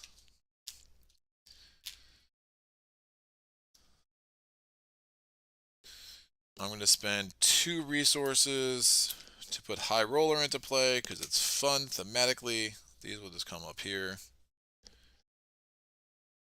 Heard you on Caleb says, heard you on Kitchen Share podcast. Glad to see 2 of my favorite content creators talking together. It was a fun episode. And then Caleb says, riff resources for Leo. Yeah, that was not the most amazing use of resources on my end. We are going to now parlay with the hotel guest. I'm spending 2 to pump up Streetwise. So that gets me to a 4 because, again, I lost Lola. So we're at a 4 to a 3. I can commit Perception to make it a 6 to a 3, and I'll put 3 resources on High Roller to make it an 8 to a 3. That exhausts. Tablet, -3, we're good. I get these resources back. Card effect, they go to my family inheritance instead of to my pool. So that's something that's not totally ideal, but I did parlay with her, so she goes away, and I draw a card. It is the Mariner's Compass.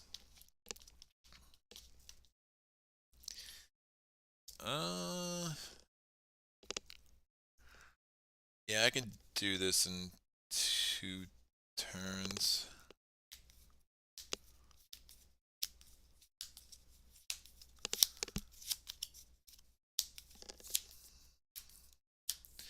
Sergeant Monroe is like such a cheat code, but he's so good. He's really good. Alright, whatever. We're going to move Otherworldly. He is not massive, so he will go into my threat area. I'm actually going to remove these 3 locations. We're just not using them. And now we go to the enemy phase. He attacks. I can assign damage to the sergeant. So 2 and 2, he's going to exhaust, and he's going to do 4 damage to the Otherworldly Meddler. Since it is not an attack, the Doom stays on, but he does get 4 damage on him instead. So he's 1 away from his utter demise. I mean, I have a ton of options how I want to defeat him next turn. I could go to 212 and then use the ability on the True Culprit, or we'll see what else I pick up. But Sergeant Monroe is such a ridiculous cheat code. And it's like an auto. It costs 5. It's a lot, but you're talking 6 Teslas damage plus a 3 and 3 soak. I mean, it's very much worth the cost. Probably one of the best story assets in the side scenarios. So enemy phase is done. Upkeep phase. And then I'm going to draw a card. It is Fight or Flight. Oh, I like that. That's even more thematic. Let's just do that, and we'll take a resource. These resources on Family Inheritance just go away. Meet those phase. We put the second Doom. We get an encounter card.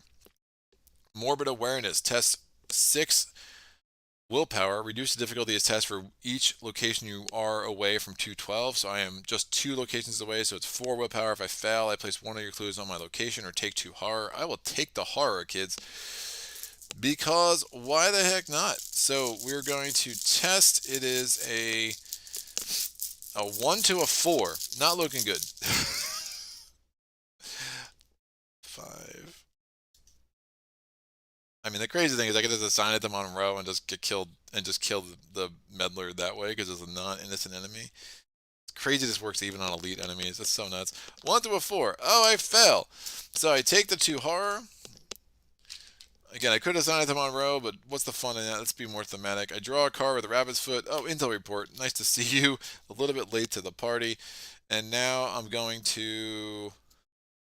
Oh, that's risky. Nah, let's do it anyway. Just anything but the auto lose. If I pull the auto lose, I deserve it. It's fun. Yeah, this is so much more fun. I'm going to get 5 resources. And I'm going to... Oh, if I reduce the damage by 1.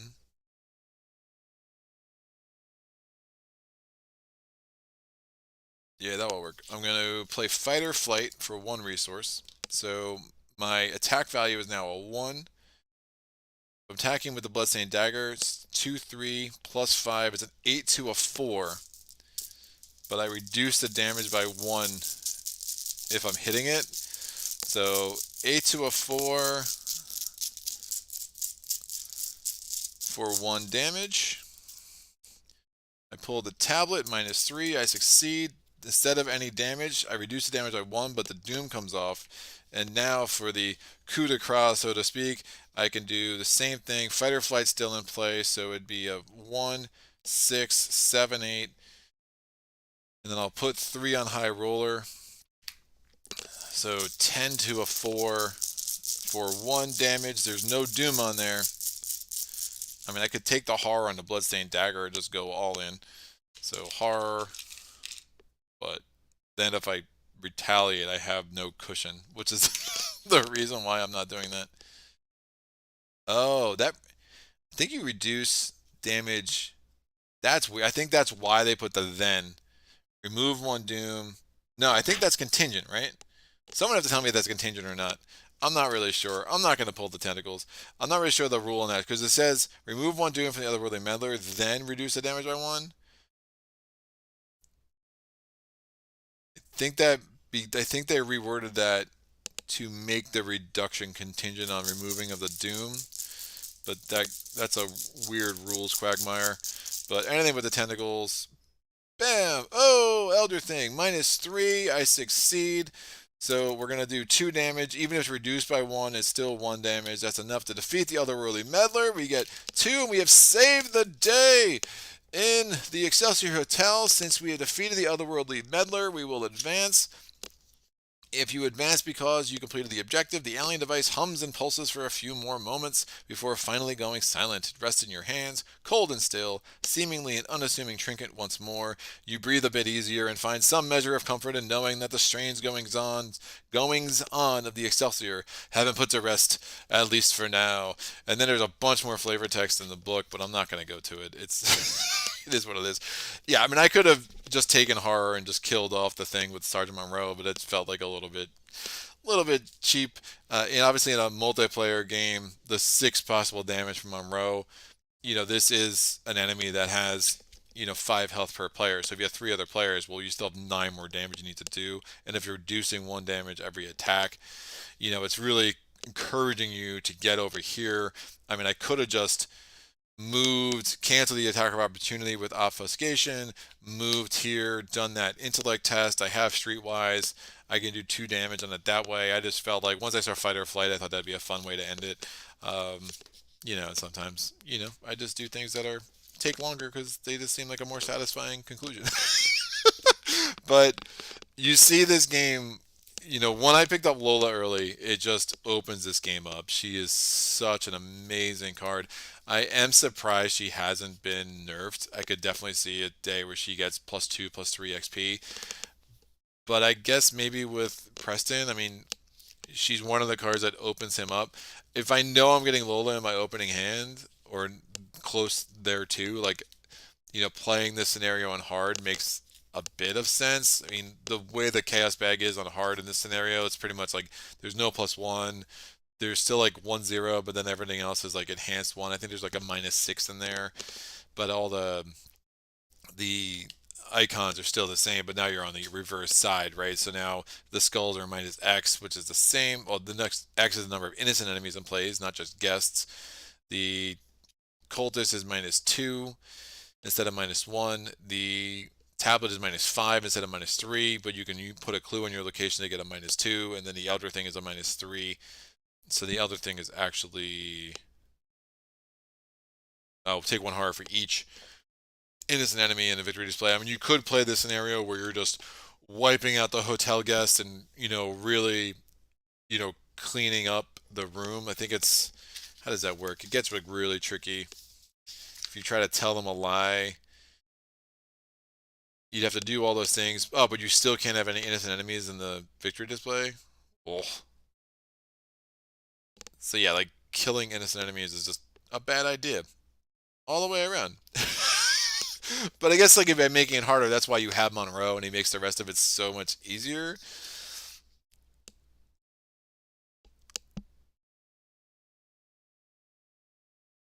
Oh, interesting. Yeah, so if you didn't do it that way, but you don't have Monroe, that is probably a little bit of a better a better game. But I guess if you try to clean it up, man, it's tough. It's really tough. So you're either doing all 3 things on 225, or you're not doing any of them really. And then the question is whether or not you want to bother not dealing with the innocent enemies to get Monroe. If I didn't have Monroe and I just had Leo, I can get 4 damage on the dude from 212, and then I have the Bloodstained Dagger and Fight or Flight. I'm probably still pulling that off. It would have taken another round probably, but I'm probably still pulling that off pretty emphatically. So Preston, and then I took a bunch of horror to beef up Fight or Flight, although it would have been a tough test. But I had Dig Deep. I could have spent a bunch of resources to beef up Dig Deep to avoid that horror. So I mean, I definitely had some more options. Preston's not. Again, it's not my style of play. I'd much prefer Silas, or I'd much prefer like Tony, or just some combat-oriented guys.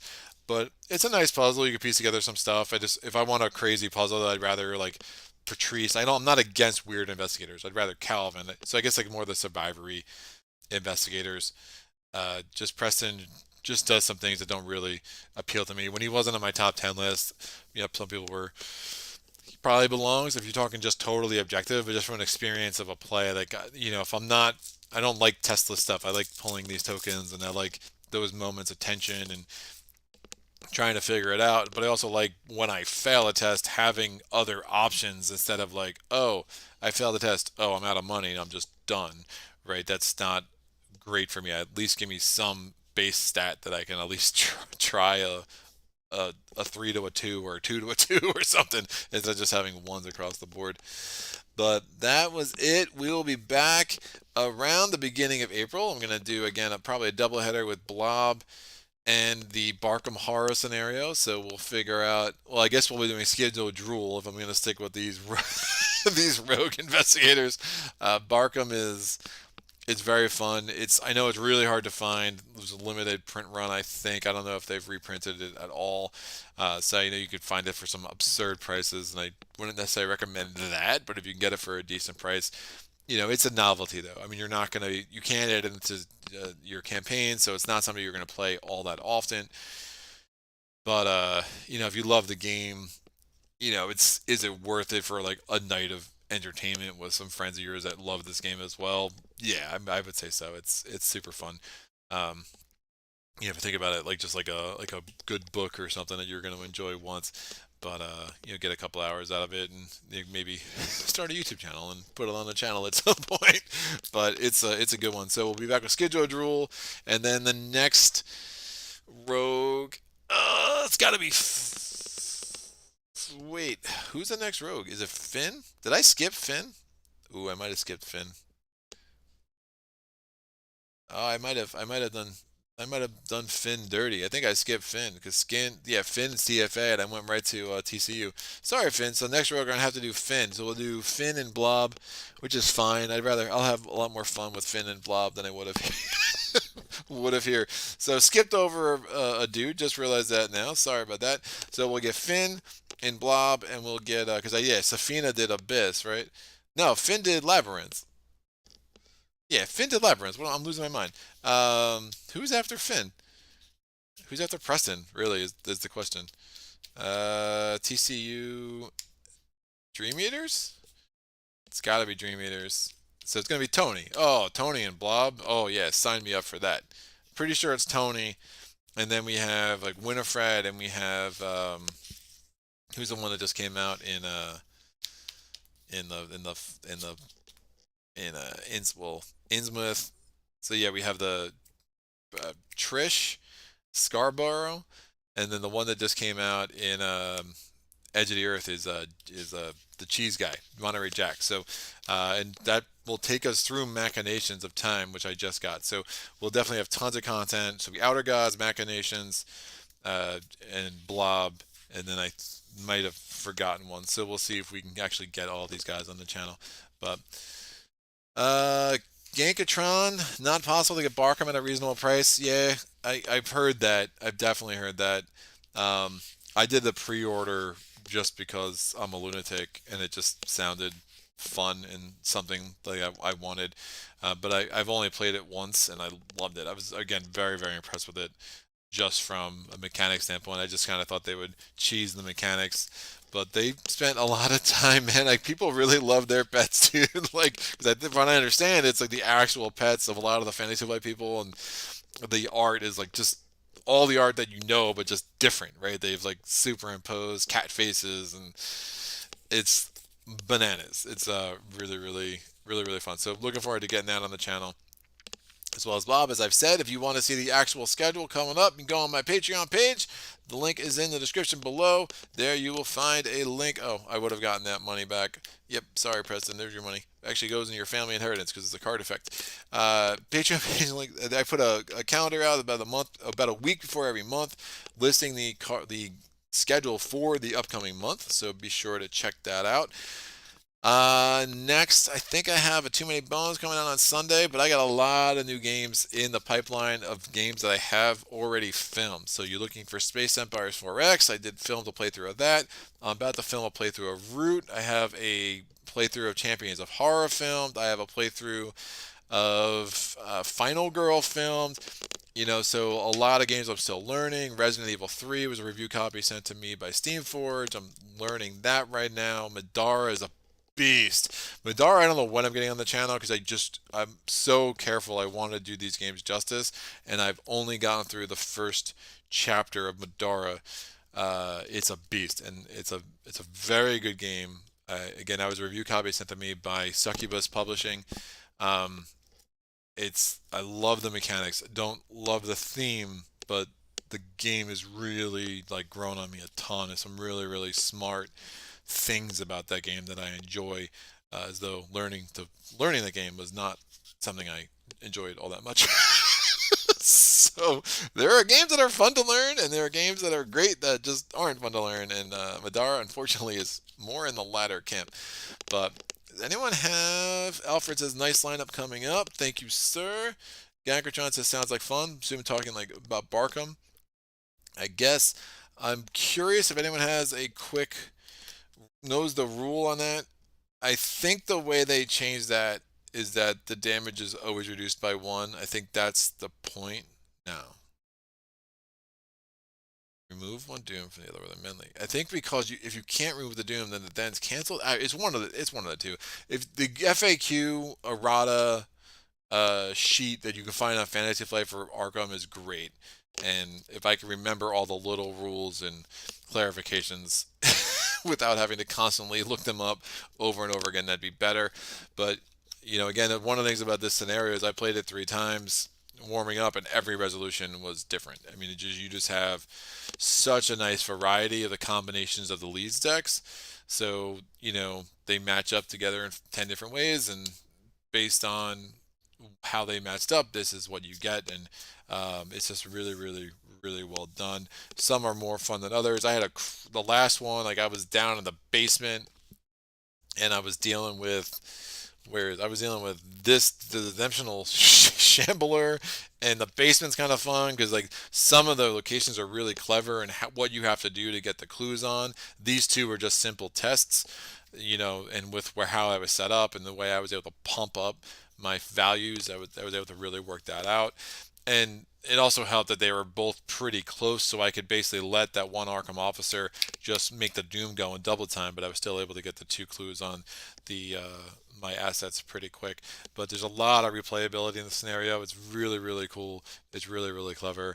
The restaurant is something I don't think I've been in forever because you just like only a couple of scenarios actually make that happen. The manager's office has some nice tricks to it, so it's just cool. So if you're gonna pick out one Arkham side scenario, I would be hard pressed to say another one that's not Excelsior. Blob's probably my favorite, but Excelsior is just really well done, and probably the best of the bunch, I think, objectively speaking. So that is that. Again, upcoming schedule. Check out my Patreon page. Other than that, thanks as always for joining me. Any questions, comments, epiphanies, put them in the comment section below. I'll get back to you as soon as I can. And until next time, happy gaming.